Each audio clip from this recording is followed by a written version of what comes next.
کیوں آخر ہم لوگ عمل کرتے کرتے سستی آ جاتی ہے؟ کیا کریں گے تو یہ سستی دور ہو جائے گی؟ یہ بول کر یہ درس ہم ختم کر لیتے ہیں۔ کیا بولتے ہیں آپ لوگ؟ اتنی دیر تک میں استقامت پر بولتا رہا، استقامت کس کو بولتے ہیں؟ بولو۔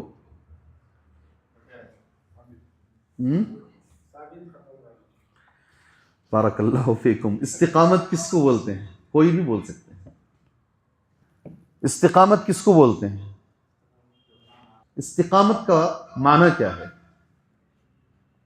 بولو کوئی ایک آدمی سے۔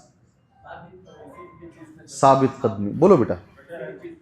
کسی بھی چیز پر جم جانا۔ جیسے چلیے میں بولوں ابھی، جب آپ نہیں بول رہے تو میں بولتا ہوں، جب میں بولتا ہوں تو غور سے سننا۔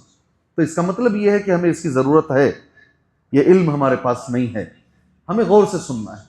یہ اللہ کے نبی صلی اللہ علیہ وسلم کا طریقہ ہے۔ آپ کئی سوالات کرتے تھے، صحابہ کرام بولے قرآن کی سب سے بڑی سورت کون سی تھی؟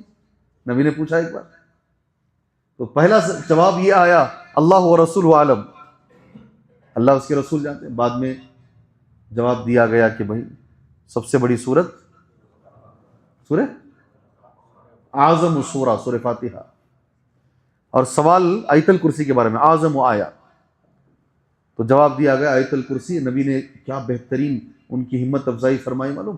لیہنک العلم یا ابا المنذر، اے ابو المنذر علم تم کو مبارک ہو۔ اللہ کے نبی کرتے تھے۔ ابھی عربی میں علماء اکرام نے جو کہا استقامت کسے کہتے ہیں میں پڑھتا ہوں۔ حضرت عمر نے بھی کہا استقامت کسے کہتے ہیں، دو لوگوں کی بات، ایک عام علماء نے کہا ہے، ایک حضرت عمر نے کہا ہے رضی اللہ۔ یہ دونوں میں پڑھتا ہوں، اور یہ میرے لیے ضروری تھا اس لیے میں نے اسے لکھ کے رکھا ہے۔ آپ کے لیے اگر ضروری ہے تو آپ بھی اسے کہیں لکھ کے رکھیے گا انشاءاللہ۔ لزوم طاعت اللہ تعالی، کسے بولتے ہیں استقامت؟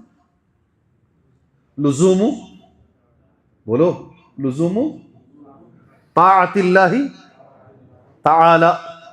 جی ہاں ایک بار اور بولو، لزوم طاعت اللہ تعالی۔ یہ لجنہ کا ہے، سعودی عرب کے جو علماء اکرام کی ایک ٹیم نے یہ ترجمہ بیان کیا ہے۔ تو آپ نے جو کہا نا اس میں یہ ملا لیجیے، اللہ کی اطاعت پر جم جانا، کسی بھی چیز پر جم جانا بولیں گے تو کبھی آگے بھی چل سکتا ہے۔ اللہ کی اطاعت کو لازم پکڑنا، کسی بھی حال میں نہیں چھوڑنا۔ آیا سمجھ میں بھائی؟ آیا نہیں آیا؟ سچ بولو، آیا نہیں آیا؟ نہیں آیا سمجھ میں؟ دو تین چہرے بتا رہے ہیں سمجھ میں نہیں آیا، پھر بھی احترام میں چہرے ہلا رہے ہیں۔ لزوم طاعت اللہ تعالی، اللہ کی اطاعت۔ کوئی اچھا کام آپ شروع کیے جس سے اللہ راضی ہے، وہ اللہ کی اطاعت ہے، کبھی چھوڑنا نہیں وہ کام، کبھی نہیں چھوڑنا، اس پہ باقی رکھنا اپنے آپ کو انشاءاللہ تعالی۔ اب سمجھ میں آیا؟ اب آیا نہیں آیا بھائی؟ اللہ ہمیں اس کی توفیق عطا فرمائے۔ اس کی کمی ہے ہمارے اندر، کمی ہے ہمارے اندر۔ حضرت عمر نے جو تعریف کیا نا استقامت کی، اس کو پڑھ دیتا ہوں۔ الاستقامت ان تستقیم علی الامر والنہی، اچھی تعریف ہے۔ استقامت یہ ہے کہ تم جمے رہو دو چیزوں پر، امر پر بھی اور نہیں پر بھی۔ کس پر جمنا ہے؟ کس پر جمنا ہے؟ کس پر جمے رہنا ہے؟ ان تستقیم علی الامر والنہی، یہ حضرت عمر کی تعریف ہے۔ استقامت یہ ہے کہ تم امر اور نہیں پہ جمے رہو۔ جی ہاں میں اور ذرا کھولتا ہوں۔ امر کا معنی ہوتا ہے اللہ کا حکم کرو، نماز پڑھو، روزہ رکھو، زکوٰۃ دو، توحید پر ثابت قدم رہو، اس پہ تم جمے رہو۔ نہیں کیا ہے؟ منع کیا گیا ہے، شرک نہ کرو، بدعت نہ کرو، چوری نہ کرو، اسے چھوڑنے پر جمے رہو، یہ ہے استقامت۔ آئی سمجھ میں بات؟ علی الامر والنہی ولا تروغ روغان الثعلب، لومڑی کی طرح رنگ نہ بدلو۔ کیا جملہ ہے؟ لومڑی ہے نا وہ چالاکی میں، وہ اچھی چالاکی نہیں لومڑی کی، اس کی طرح کبھی کبھی اپنی حرکتوں کو مت بدلو، اپنے آپ کو ایک جگہ جما لو۔ سبحان اللہ، توحید پر قائم ہے، ڈٹے رہو یار، کچھ بھی ہو جائے، شرک چھوڑنے پہ ڈٹے رہو۔ کتنے نوجوان بچے ملتے ہیں، پورا خاندان ایک طرف ہے، بچہ ایک طرف ہے، یہ ہے استقامت. کیا بولتے ہیں؟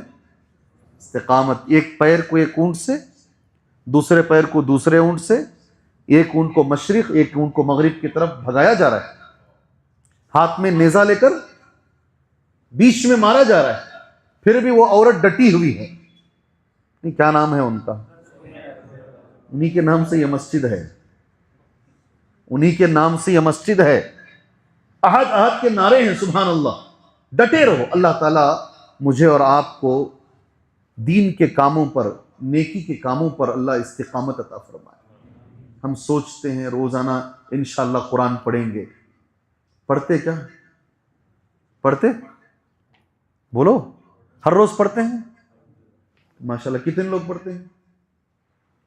کتنے پارے پڑھتے ہیں روزانہ؟ پارے نہیں پڑھتے.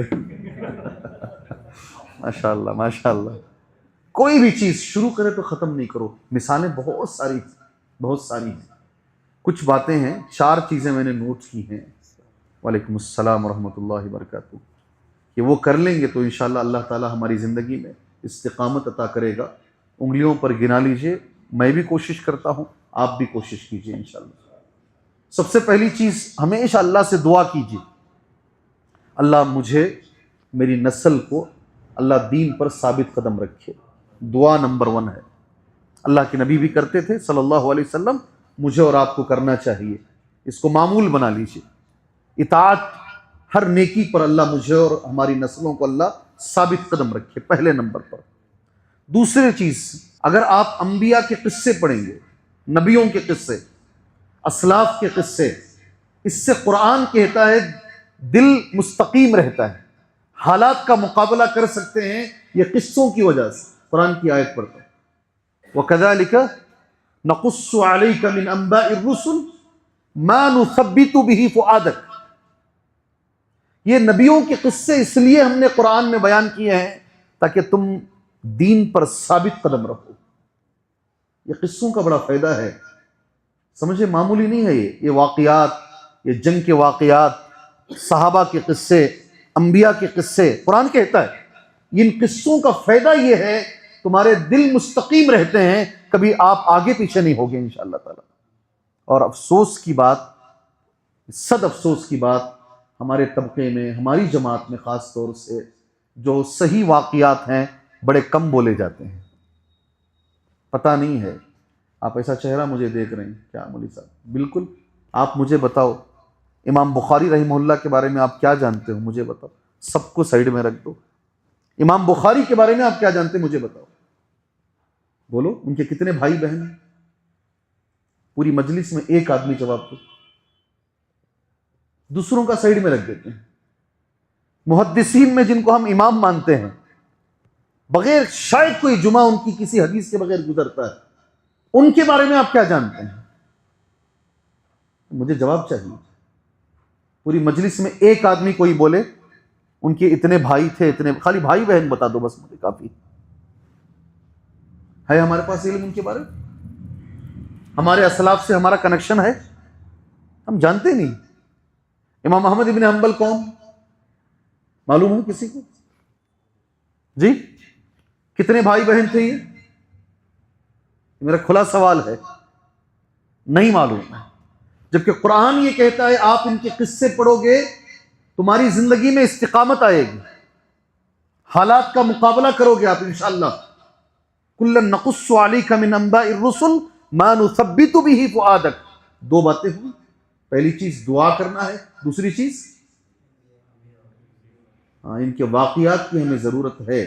تیسری چیز جو کہی گئی ہے مجالسۃ الصالحین. کیا چیز ہے؟ یہ بڑی نعمت ہے، بہت کم لوگوں کو ملتی ہے. یہ اچھے لوگوں کی صحبت، اچھے لوگوں کی صحبت. یاد رکھو جن لوگوں کے بیچ میں آدمی رہتا ہے ویسا بن جاتا ہے. اچھی کالج ملنا نصیب کی بات ہے، اچھا مدرسہ ملنا نصیب کی بات ہے، اچھے دوست ملنا نصیب کی بات ہے، اچھا امام ملنا نصیب کی بات ہے، اچھا ماحول ملنا. جی ہاں، علامہ ابن قیم کہتے ہیں. کون؟ ابن قیم رحمہ اللہ کہتے ہیں کبھی کبھی ہمارے اندر سستی آ جاتی، عمل میں کمی آ جاتی، ہمیں لگتا کہ ذرا استقامت ہماری ڈگمگا رہی ہے تو ہم ہمارے استاد شیخ الاسلام ابن تیمیہ رحمہ اللہ کے درسوں میں جا کے بیٹھ جاتے تو اپنے آپ کو ہم چارج پاتے، ہماری زندگی ذرا بدلتی، واپس عمل میں مضبوطی آ جاتی۔ اللہ اکبر۔ ماحول کا اثر پڑتا ہے، اچھے لوگوں کے ساتھ رہنا۔ کتنی باتیں ہوئی، کیا کیا ہوئی؟ دعا، کون سی دعا مانگیں گے استقامت کے لیے؟ عربی میں کیا مانگیں گے آپ؟ اللہم یا مقلب القلوب، ٹھیک ہے۔ دوسری چیز کیا ہے؟ واقعات، اچھے واقعات۔ تیسری چیز کیا ہے؟ ماشاءاللہ ماشاءاللہ۔ چوتھی اور آخری بات انشاءاللہ خود نبی کہہ رہے ہیں صلی اللہ علیہ وسلم، علاج اللہ کے نبی خود بتا رہے ہیں۔ میں عربی میں حدیث پڑھتا ہوں، میرے ساتھ پڑھ لو۔ وَإِنَّهُ لَيُغَانُ عَلَى قَلْبِي، اللہ کے رسول کی حدیث ہے یہ۔ کبھی کبھی میرے دل پہ پردہ آ جاتا ہے، پردہ سا آ جاتا ہے۔ حافظ صلاح الدین صاحب نے ایسے ہی ترجمہ کیا اس کا، کبھی کبھی میرے دل پہ پردہ سا، نبی کہہ رہے ہیں سستی، عمل نہیں کر پاتے ہم لوگ، تھوڑی استقامت ڈگمگاتی ہے، اس کو دور میں کیسے کرتا ہوں؟ نبی کہہ رہے ہیں جب مجھے لگتا ہے نماز میں ذرا، اللہ کے نبی کی تو کبھی نہیں ہوتی، یہ میں آپ کے اور میرے لیے بول رہا ہوں، آپ کا تھوڑا ذکر کبھی کبھی انسان ہونے کے ناطے میں اپنے اور آپ کے لیے وہ علاج بتا رہا ہوں۔ سبحان اللہ۔ اللہ کے نبی کہتے ہیں کبھی کبھی جب مجھے ایسا ہوتا ہے میں ایک ذکر کرتا ہوں تو میرے اندر واپس استقامت آ جاتی ہے، واپس وہ سستی دور ہو جاتی ہے۔ کیا کریں گے تو ہمارے اندر استقامت آئے گی، واپس ہم چارج ہو جائیں گے انشاءاللہ تعالی۔ کیا کریں گے؟ کیا کریں گے تو وہ تو میں بول دیا نا، اس سے پہلے آگا نا، اسے ریپیٹ کو کر رہے ہیں، دیکھو لا الہ الا اللہ، جزاک اللہ خیر، بارک اللہ فیکم۔ کیا کریں گے تو ہوگا؟ نبی کی حدیث ہے، بخاری کی حدیث ہے، جی بولو کوئی۔ استغفار، جزاک، کتنی مرتبہ کرنا؟ 70 بار۔ ادھر سے آدھا جواب، ادھر سے آدھا جواب، ماشاءاللہ، بارک اللہ فیکم، اللہ آپ کو خیر و برکت دے۔ وَإِنِّي لَأَسْتَغْفِرُ اللَّهَ فِي الْيَوْمِ 100 مرة، حدیث ایسی ہے۔ تو میں کیا کرتا ہوں؟ 100 مرتبہ استغفار کر لیتا ہوں۔ کتنی بار؟ 100 مرتبہ استغفار کرتا ہوں۔ حدیث میں اس کا آنسر دیا گیا ہے، اگر ہمارے دل کو واپس عمل میں لگانا ہے، سستی دور کرنا ہے، تو نبی کا نسخہ، آپ یہ بول سکتے ہیں نسخہ نبوی، کیا بول سکتے ہیں؟ نسخہ نبوی یہ ہے کہ آپ استغفار کیجئے، انشاءاللہ تعالی اللہ تبارک و تعالی اس سے واپس استقامت عطا فرمائے گا۔ میں اللہ سے دعا کرتا ہوں اللہ تبارک و تعالی جو باتیں ہم نے سنی ہے اس میں جو خیر ہے اللہ ہمیں اس پہ عمل کی توفیق عطا فرمائے، اس میں جو شر ہے اللہ ہم کو اس سے محفوظ رکھے، اللہ ہماری زندگی میں استقامت عطا فرمائے، اللہ ہمیں ایک جٹ ہو کر مل کر یہ دین کا کام اللہ ہمیں کرنے کی توفیق عطا فرمائے، اللہ اخلاص کی دولت نصیب فرمائے، آمین۔ وصلی اللہ علی النبی الکریم۔ السلام علیکم ورحمۃ اللہ وبرکاتہ۔